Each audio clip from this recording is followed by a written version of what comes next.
Canadian leaves Canada, now has no tax obligation in Canada, moves to Costa Rica, earns all of his or her money outside of Costa Rica, zero tax obligation anywhere. The question is, where do you register your company to optimize this? The US is, by a very large margin, the largest tax haven in the world. By a huge margin. As a matter of fact, let's consider assets under management as if the US was one entity. Let's think about it as assets under management. So if you take all of the other offshore, let's call them tax havens around the world, like all of the Caribbean islands and Belize, and we could still put Switzerland in there now, and maybe Liechtenstein and something like that. But if we put all of the other tax havens together, and we take all of the foreign money that they hold in aggregate across all of those countries together, it's a fraction of the amount of foreign money held in the US. So if let's say, for example, you were a Canadian and you wanted to open an e-commerce store and you want to sell, well, let's make it simple. You want to open an Amazon e-commerce store. You want to sell in the US market, so Amazon.com, and you're Canadian and you want to be nomadic. Because as a Canadian, once you exit the Canadian tax system, you give up your residency status. Canadians have it pretty great, actually. Canadians, you just have to, it's pretty easy. You meet a few minimum requirements. You inform the CRA you're no longer a resident, and you don't have to file or pay anything back to the CRA ever again. And let's make it simple. Let's say you move to Costa Rica. Costa Rica has a completely different tax system.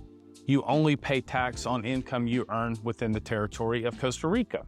So if you don't have a local Costa Rican business or property or investments, all your money comes from a company outside of Costa Rica, you have no tax obligation. So Canadian leaves Canada, now has no tax obligation in Canada, moves to Costa Rica, earns all of his or her money outside of Costa Rica, zero tax obligation anywhere.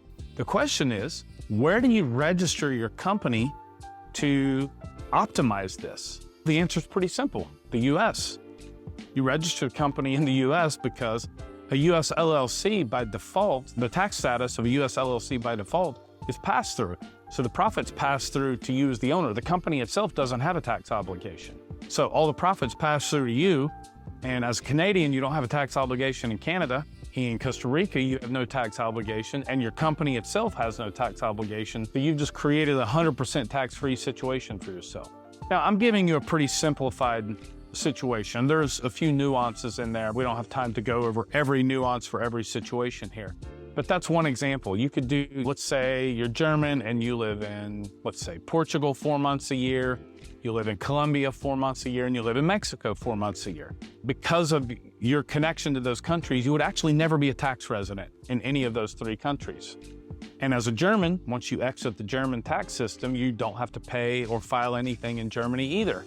And let's say you have a software company with like a SaaS product, software as a service product.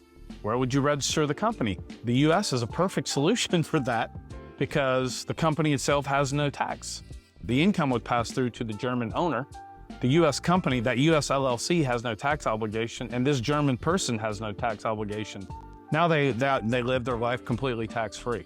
So there's a lot of different things, but each situation depends on the individual himself or herself, on their personal situation. But there's a million variables that go into place there. But a US LLC by default is a pass-through, so it's very common for non-US people to use US LLCs for company formation, because even if they had a tax obligation in their home country, let's say a Canadian living in Canada, you can still have a US company to access the US markets, US banking, access back to the Amazon.com store in the US market. It's super simple to do that. And it's not a negative consequence if you're a Canadian resident, because it's still a pass-through. You just have the income from your US company pass through to you personally, and then you have to report that income on your Canadian tax return.